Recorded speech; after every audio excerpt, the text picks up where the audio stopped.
In a world where charitable giving has become a performance, where donations come with press releases and social media announcements and carefully timed reveals designed to maximize positive coverage, where the line between genuine generosity and calculated image management has become so blurred that most people have stopped trying to find it, Shohei Ohtani was doing something massive. Something significant. Something that when it finally came to light, stopped people in the middle of whatever they were doing and made them sit very still for a moment. And saying nothing about it. The donations were real. The scale of them was staggering. And the silence around them was completely, deliberately, unmistakably intentional. It took a legend, someone who has seen everything this sport has to offer, someone who has stood alongside the greatest players of multiple generations and measured them not just by their statistics but by the content of their character, to finally put into words what Ohtani had been doing quietly and what it meant. And when that legend spoke, the explanation was so thorough, so emotionally honest, so clearly coming from a place of genuine admiration rather than obligation, that it moved people to tears. Today we are going inside the donations Ohtani never talked about. Inside the legend's explanation that finally gave them the context they deserved. And inside the remarkable truth about what it means when the most famous athlete in baseball turns out to be even more extraordinary than the sport already knew. Stay with us. Because this story is unlike anything you have heard about Shohei Ohtani before. Let's start with the silence. Because it is the most important part of this entire story. In professional sports, the machinery around charitable giving is well established and thoroughly understood by everyone operating inside it. Agents know it. Team PR departments know it. Sponsors know it. The athletes themselves know it, because they are taught it, from early in their careers, as part of the education in how modern professional sports works. Generosity, in the public arena, is not just generosity. It is also a tool. A mechanism for building the kind of public image that translates into endorsement deals and fan loyalty and the sort of cultural goodwill that extends a career's commercial relevance well beyond the playing years. This is not cynical. It is simply true. And the vast majority of charitable giving by professional athletes exists somewhere on the spectrum between pure generosity and strategic image building, with most falling somewhere complicated in the middle where both motivations coexist and neither fully cancels the other. Ohtani's donations existed completely outside that spectrum. Because he never told anyone. There were no press releases drafted and timed for maximum impact. There were no social media posts with photographs of the moment of giving. There were no carefully worded statements from his management team about the causes he supported and the values they reflected.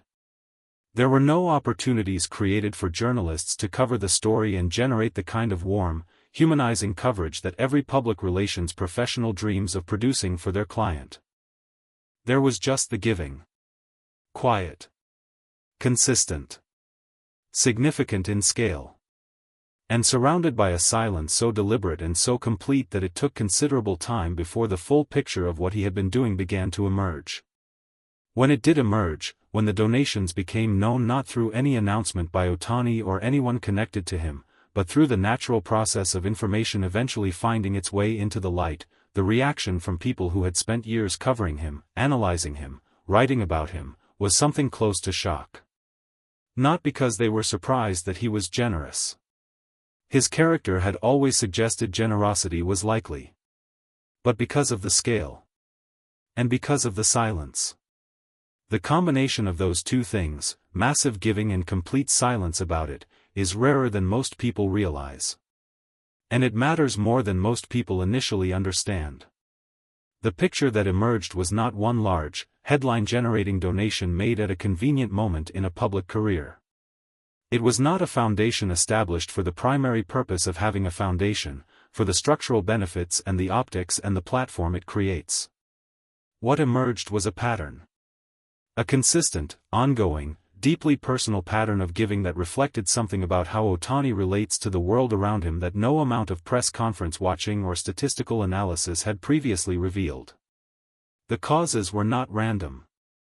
They were not chosen because they were fashionable or because they aligned with current cultural conversations that a PR team had identified as strategically valuable to be associated with. They were chosen because they mattered to him. Because somewhere in the private interior of a man who keeps his private interior extraordinarily private, these specific causes connected to something real. Children featured prominently. Education featured prominently. Communities connected to baseball, particularly in Japan, where the sport is not just entertainment but culture, not just competition but identity, featured prominently. And the scale, when the full picture assembled itself, was not modest. This was not the kind of giving that represents a small fraction of enormous wealth deployed primarily for its tax implications. This was significant. This was the kind of giving that requires a genuine decision to direct meaningful resources away from personal accumulation and toward others. All of it done without a single word to the outside world. The people who received the donations knew. The organizations that benefited knew. But the public, the fans, the media, the baseball world that follows Ohtani's every professional movement with relentless attention, knew nothing. Because he wanted it that way. And then a legend started talking. There are people in baseball who have earned the right to speak about greatness with authority. Not because of their titles or their positions or the formal roles they occupy in the structure of the sport. But because of what they have seen. Because of how long they have been inside the world where genuine greatness is distinguished from manufactured greatness on a daily basis. This particular legend had seen everything. Had competed against the best players of multiple generations. Had shared locker rooms and dugouts and international stages with men whose names are carved permanently into the history of the sport. And when this legend spoke about Ohtani, the starting point was not the statistics. It was not the two-way capability or the records or the numbers that analysts spend their careers contextualizing and debating. The starting point was the person. Because this legend had seen something that the cameras and the press conferences and the highlight packages had not captured. Had been close enough, in the right moments, to witness the version of Shohei Ohtani that exists when the performance is not required. When the game is over and the lights are different and the only people present are the ones who have earned their way into the inner circle of a professional athlete's actual life. What this legend had witnessed there, in those unguarded, unperformed, unscripted moments, was consistent with what the donations revealed. A man whose first instinct, across every area of his life, runs toward others rather than toward himself. The explanation this legend gave was thorough. That word, thorough, was used deliberately by those who reported on it. Not passionate, though it was that. Not emotional, though it became that. Thorough. As in, this was not a quick tribute offered casually in response to a journalist's question. This was a considered, detailed, carefully assembled account of specific observations and specific moments that added up to a specific conclusion. The conclusion was stated simply and directly. Shohei is truly world-class. Both as a player and as a person. 5 words at the end of that sentence did all the work. Both as a player and as a person. Because for this legend, those two things are not automatically connected. A career spent inside professional baseball had provided extensive evidence that extraordinary athletic talent and extraordinary human character do not always inhabit the same body. The fact that they do in Ohtani's case, the fact that the player and the person are both operating at the same extraordinary level, was what this legend wanted the world to understand. Fully. Thoroughly. With the kind of detail that would make it impossible to dismiss as the generic praise that athletes receive from people in their orbit as a matter of professional courtesy. The specific observations the legend shared painted a picture of Ohtani's character that went far beyond the donations themselves. They spoke about how he moves through shared spaces, the cafeteria, the locker room, the dugout during international competition, with a quality of attention toward other people that is unusual in someone carrying his level of fame. Most athletes at Ohtani's level have learned, out of pure self-preservation, to create a certain distance. To manage their availability carefully. To protect their energy and their focus from the constant demands that extraordinary fame places on a person. Otani protects his focus and his preparation with absolute discipline. But within that discipline, there is a quality of genuine presence with other people that the legend found remarkable. He listens. Not in the performative way that public figures learn to simulate listening while actually managing their own internal agenda. He actually listens. He responds to what is actually said rather than to what he anticipated being said. He remembers details about people, what they mentioned in a previous conversation, what they were working through, what mattered to them, and he brings those details back in ways that communicate that the conversation was real and the person was genuinely seen. For younger players especially, the legend explained, this quality is almost overwhelming. Because you expect, when you encounter someone of Otani's stature, a certain performance of approachability. A managed version of warmth that keeps you at a comfortable distance while creating the impression of connection. What you get instead, apparently, is actual connection. Actual interest. Actual engagement with you as a specific person rather than as a category of person requiring a certain type of interaction. That quality, the legend said, explains the donations as naturally as anything else could. A person who genuinely sees other people, who actually registers their presence and their circumstances and their needs rather than processing them as background to his own experience, does not find it difficult to give. Generosity of that kind is not a decision. It is a natural extension of how he moves through the world. And the silence around the giving makes complete sense once you understand that. Because for someone who gives from that place, the announcement of the giving would feel like a corruption of it. Like turning something real into something performed. Like taking the most genuine thing about yourself and making it into a product. Otani would not do that. The legend was certain of it. There was a moment in the legend's explanation when something shifted. It happens sometimes when people are speaking about something they genuinely feel, when the prepared words run out and what comes next is not managed but real. When the emotional content of what is being communicated breaks through the professional composure that years of public life have built as a protective layer. The legend had been speaking carefully. Thoroughly.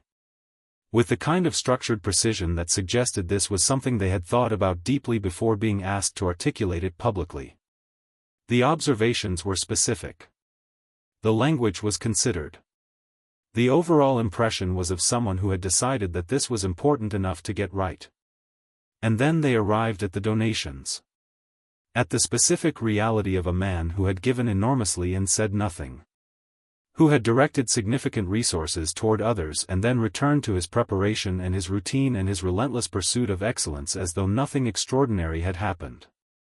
Who had made a choice, repeatedly and consistently, to keep the most generous parts of himself invisible to the world that was watching everything else about him with unrelenting attention.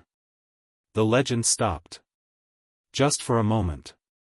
The composure that had carried them through the explanation held, but only just.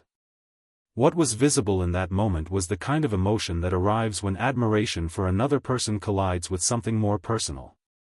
When what you are describing in someone else reflects something you wish you had been yourself, or something you recognize as genuinely rare in a world that has given you enough experience to know how rare it actually is. The words that followed were quieter. More careful in a different way, not the careful of precision, but the careful of someone managing genuine feeling in a public context. He said it again. Shohei is truly world-class. Both as a player and as a person. And this time, the weight behind those words was completely visible. Here is the thing about a story like this that goes beyond baseball. Beyond statistics and records and the particular drama of professional sports. We live in a moment where the performance of virtue has become almost indistinguishable from virtue itself.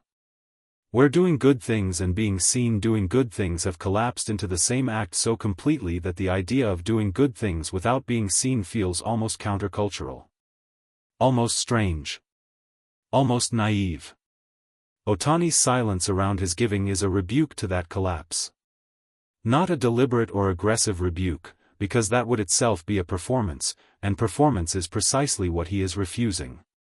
But a quiet, consistent, completely genuine rebuke that simply demonstrates, by existing, that a different way is possible.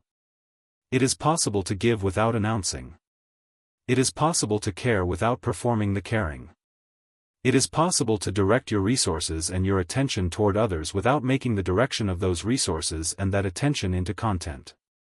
It is possible, in other words, to be genuinely good rather than publicly good. The legend's explanation gave language to something that Ohtani's actions had been demonstrating quietly for years.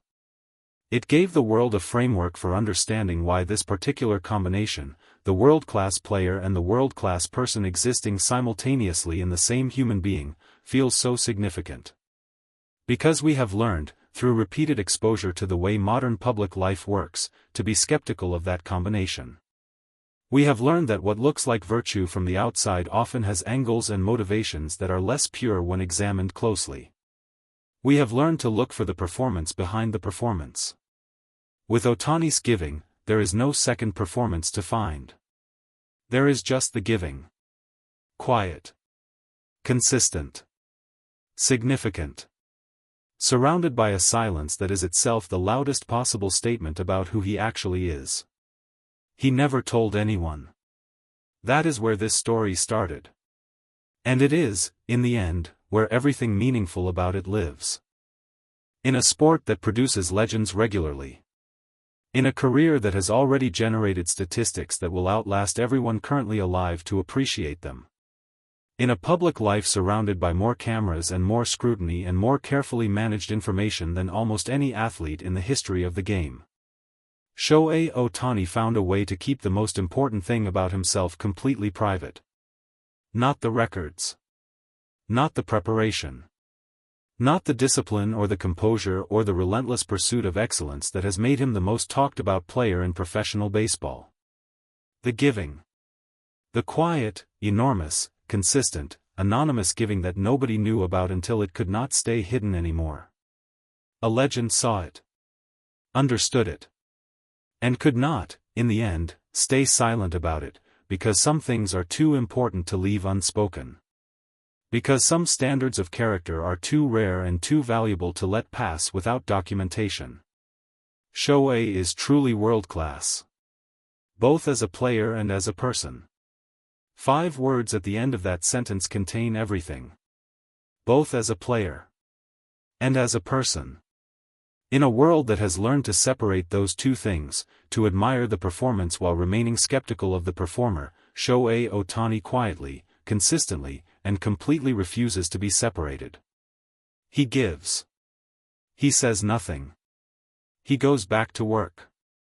And somehow, the whole world ends up knowing exactly who he is anyway.